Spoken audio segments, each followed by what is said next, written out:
সমস্ত বাসি কাজ বাইরে সেরে চলে আসলাম রান্নাঘরে। আর ওদিকে আঁচ ধরিয়ে কিন্তু আলু বসিয়ে দিয়েছি, প্লাস মোচাও কিন্তু আমার কাটা কমপ্লিট। এবারে চলে এসেছি এই রান্নাঘরে। আর আজকে পরীক্ষা আছে, আজকে লাস্ট পরীক্ষা। তো যাই হোক, সমস্ত কাজ সেরে রান্নাঘরে ভাত বসাতে চলে এসেছি।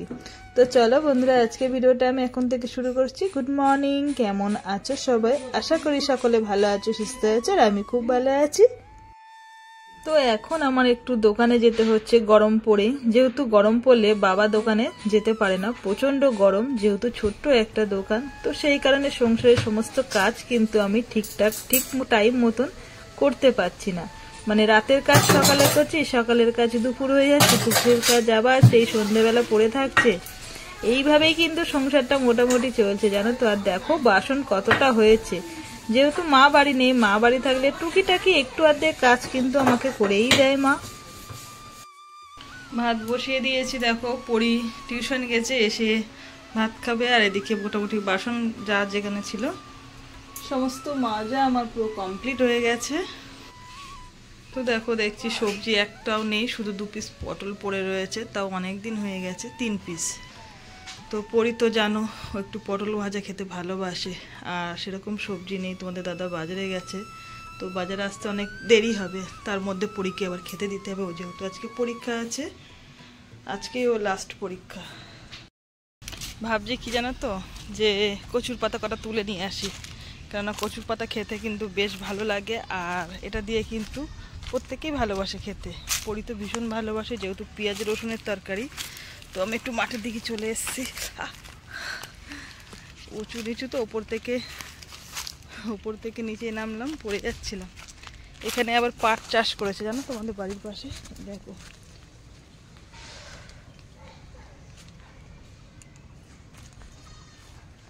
অনেক দিন হয়ে গেছে কচু পাতা খাই না। আগের দিন তুলেছিলাম, জানো তো, সেই তোমাদের সঙ্গে ভিডিও করেছিলাম, কিন্তু রান্না করা হয়নি, সময় হয়নি। আজকে মোটামুটি সময় আছে এখনো পর্যন্ত। এই দেখো, এই যে এই পাতাগুলোই খেতে ভালো লাগে। এই যে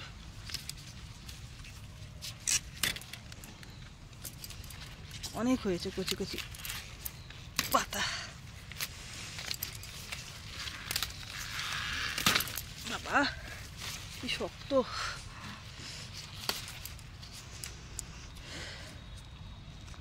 চলো, ভাতটা বসিয়ে দিয়ে কচু পাতা তুলতে গেছিলাম, ভাত প্রায় ফুটে গেছে। আর এদিকে কিন্তু শাকগুলো আমি কেটে নেব। আর এটা দিয়েই কিন্তু আজকে পরীকে সকালবেলা খেতে দেবো, যেহেতু ও স্কুলে যাবে। সেরকম একটা কিছু সবজি নেই, তো এটা দিয়েই কিন্তু ও বেশ ভালো ভাত খাবে, যেহেতু পেঁয়াজ রসুন দিয়ে কচু পাতাটা কিন্তু দারুণ লাগে। আর এদিকে আটাটা মেখে রাখলাম, বাবার জন্য রুটি করে দেবো সকালবেলা আর রাতের বেলা। যেহেতু আমি দোকান থেকে বাড়ি আসছি, অনেক রাত হয়ে যাচ্ছে, সময় পাচ্ছি না, সেই কারণে সকালবেলা রুটিটাই করে রাখবো। সকালের খাওয়া কমপ্লিট, এখন রান্নাঘরে চলে এসেছি দুপুরে রান্নার জন্য। আর আজকে মাছ নিয়ে এসছে, এই দেখো একদম চারা মাছ, যেহেতু প্রচন্ড গরম পড়ছে। আর গরমের মধ্যে তো থাকে একদম এই সকাল থেকে রাত পর্যন্ত। যাই হোক, হালকা পাতলা রান্না করছে, এই যে ঝিঙে দিয়ে আলু দিয়ে আর টমেটো দিয়ে একদম পাতলা ঝোল। ম্যাক্সিমাম এই গরম পড়লে আমার ঝিঙেটাই বেশিরভাগ খায়, আর কলা পেঁপের তরকারিটাই বেশিরভাগ খায়। ঠিক আছে, চলো। পরি তো পড়তে বলছি, স্কুলে গেছে, ওর পাপা দিয়ে আসতে গেছে, কেননা ওরা আবদার যে পাপা আসতে চলো একটু আমাকে স্কুলে দিয়ে আসছে। আমি মাছ ভাজতে তোমাদের খুবই গল্প করছি বলে গেছে। খুব গরম পড়েছে, গরমে না সত্যি থাকা যাচ্ছে না। আর সবজি বাজার বলতে পুঁই শাক নিয়ে এসছে, এই যে আজকে আর করবো না, পুঁই শাকটা রেখে দিয়েছি, কালকেও হবে না নিরামিষ, পরশুদিন দিয়ে করবো। টাটকা আছে, অসুবিধা হবে না, ভাজবে একদম কচি আছে। ঠিক আছে, চলো।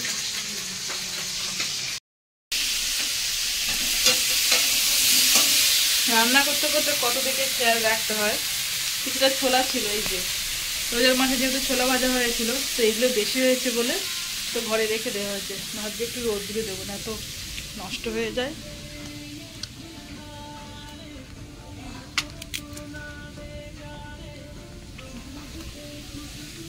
আর একটু বেসন ছিল, যেহেতু বাড়িতে চপ ভাজা হতো, তো সেই বেসনটা একটু রোদ্রে দিয়ে দিলাম।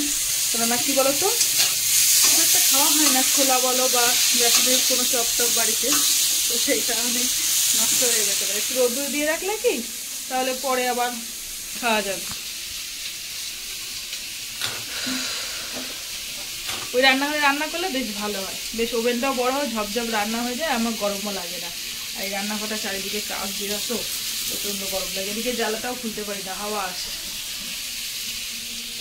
সমস্ত কাজ আমার কমপ্লিট, আর এখন আমি চলে এসেছি ঠাকুর ঘরের সেবা দিতে। যেহেতু এই কাজটা কিন্তু মা বাড়ি থাকলে মাই দেয়, আর আমি মাঝে মধ্যে দেই।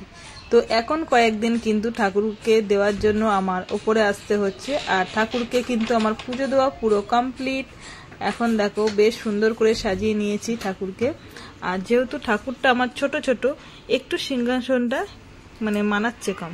যাই হোক, ঠাকুরগুলো ওপরে ছিল, আমি পয়লা বৈশাখের দিনকে সমস্ত সিংহাসন পরিষ্কার করে সমস্ত ঠাকুর আমি নিচেই নামিয়ে দিয়েছি। তো যাই হোক, আমার ঠাকুরকে পুজো দেওয়া কমপ্লিট, তোমাদের সঙ্গে একটু শেয়ার করে নিলাম, যেহেতু সারাদিনের সবটাই তোমাদের সঙ্গে শেয়ার করি। আর আজকে কিন্তু ঠাকুরকে মিষ্টি দেওয়া হয়নি, যেহেতু মিষ্টিটা আনা হয়নি। ফল আর চিড়ের ভোগটা কিন্তু প্রতিদিনই ঠাকুরকে দেওয়া হয়, যেহেতু আমাদের জগন্নাথ আছে, জগন্নাথ থাকলে কিন্তু একটু অন্ন সেবা দিতে হয়। যেহেতু আমরা নিরামিষ খাইনি, অন্ন সেবা দিই না, তো আমরা চিড়ের ভোগটা দিই। তো আমার কমপ্লিট হয়ে গেলে আমি প্রত্যেক দিন যখনই পুজো দিই ঠাকুরকে টাটা দিয়ে নিচেই চলে আসি। সমস্ত কাজ করা কমপ্লিট। এই যে পরির আজকে মাস্টার আসবে, চা করে রেখে দিয়েছি ফ্লাক্সে, এই যে, আর বিস্কুট প্লেট। পরি এখনো ঘুমাচ্ছে, ডাকলাম অনেকবার, উঠলো না। আমরা এখন দোকানে বেরোবো, করবো।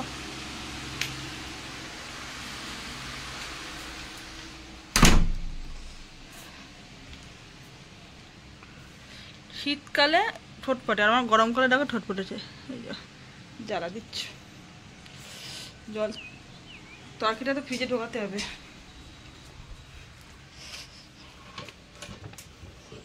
গাড়ি প্রত্যেকদিন তোমাদের দাদার ওই একটা কাজ, যেহেতু আমাদের এই রান্নাঘরটা আগুনের কাজ হয় বলে, তো স্কুটিটা বাইরে বের করা হয়, আবার দোকানে যাওয়ার সময় তখন স্কুটিটা তুলে রেখে দেওয়া হয়। আর যেহেতু এখন গরম পড়ে গিয়েছে, বেচাকেনাটা একটু কম আছে বলে অল্প অল্প তরকারি করা হচ্ছে, চপের আর তরকারি বলতে বাড়ির তরকারি ভেবো না, যাই হোক চপের যে তরকারিটা, তো সেই কারণে অল্প ব্যাগ আছে, গোছানো কমপ্লিট, 3টে ব্যাগ নেব, হয়ে যাবে, ঠিক আছে। এই একটা এক্সট্রা কাজ প্রত্যেক দিন ধরতে হতো। হ্যাঁ ধরতে হবে, পারবা? অবস্থা দেখো। তো যাই হোক, এই কাজটা কিন্তু প্রতিদিন ওর করতে হয়, দোকান যাওয়ার সময় তাড়াহুড়ো করে কষ্ট হয়ে যায়, কিন্তু কিছু করার নেই, যেহেতু রান্নাঘরে উনুন জ্বলে, তো সেই কারণে স্কুটিটা প্রত্যেকদিন বের করে দেওয়া হয়। চলো চালা দিয়ে দিচ্ছি, বলো না আসবে রান্নাঘরে, এই ঘরে আসবে। আর কমপ্লিট তরকারিটা বললাম ঢুকিয়ে রাখতে, তুমি ঢোকাওনি ফ্রিজে। হ্যাঁ নিচ্ছে। দোকান থেকে বাড়ি এসে দেখছি ভাত একটু কম আছে, আবার রাতও হয়ে গেছে, কখন ভাত বসাবো আর কখন খাবো। তো মেয়েকে আর তোমাদের দাদাকে ভাত দিলাম, আর আমি আর খেলাম না, ভাত অল্প রয়েছে বলে। যাই হোক, আর দোকানে মুড়ি আর চপ খেয়েছি, পেটটা একটু ভরা ভরা রয়েছে, সেই কারণে ভাত বসালাম না। ও অনেকবারই বলেছিল যে ভাত বসিয়ে দাও, হয়ে যাবে কোনি, নাই আজকে একটু রাত করে খাবো। তো আর ভালো লাগছিল না, জানো তো, সারাদিন খাটাখাটনি করে আবার রাতে এসে আবার রান্না করো, সত্যি ভালো লাগে না। যাই হোক, মেয়ে আর স্বামী খেলেই কিন্তু মেয়েদের কিন্তু খাওয়া হয়ে যায়, এটা আমার মনে হয়, তাই আমি বললাম। দোকান থেকে বাড়ি এসেছি, এসে আর শরীর বইছে না, দেখছি ভাত অল্প রয়েছে। তো যাই হোক, মেয়েদের এমনই কপাল, যতটুকু থাকে সবাইকে ভাগযোগ করে নিজের লাস্টে না খেয়ে জল খেয়ে শুয়ে পড়ে। তো এটাই হচ্ছে আমার কপালে। তোমাদের দাদা অনেকবার আমাকে বলেছিল ভাত খাওয়ার কথা, কিন্তু আমি খাইনি। দোকানে একটু চপ আর মুড়ি খেয়েছিলাম, জানো তো, খেয়ে দোকান গুছিয়ে বাড়ি চলে এসেছি, পেটটাও ভরা ভরা রয়েছে।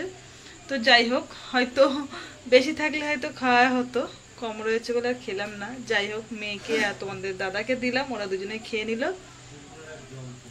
এক আধদিন মেয়েরা না খেয়ে থাকলে কোনো কিছু অসুবিধা হয় না, সংসার করতে গেলে অনেক কিছুই মানিয়ে নিয়ে চলতে হয় সংসারে, তাই না বলো? এটাই তো সংসার, মেয়েদের জীবনে দুঃখ কষ্ট সবকিছুই কিন্তু ভাগ করে নিয়েই সংসারটা করতে হয় আমাদের। তো যাই হোক, যেহেতু রাত করে বাড়ি আসি, তো এসে আর ইচ্ছা করে না রান্না করতে। সকালবেলা বেশি করে চাল নেবো ভাবি, হয়তো যদি বেশি হয়। প্রচণ্ড গরম পড়ছে, তাও ভাতগুলো আমি ফ্রিজে রেখে গেছিলাম, তো বুঝতে পারি না কে কতটা ভাত খাবে, জানো তো। তো যাই হোক, এক আধ দিন না খেয়ে থাকলে কিছু হয় না মেয়েদের, তাই না বলো?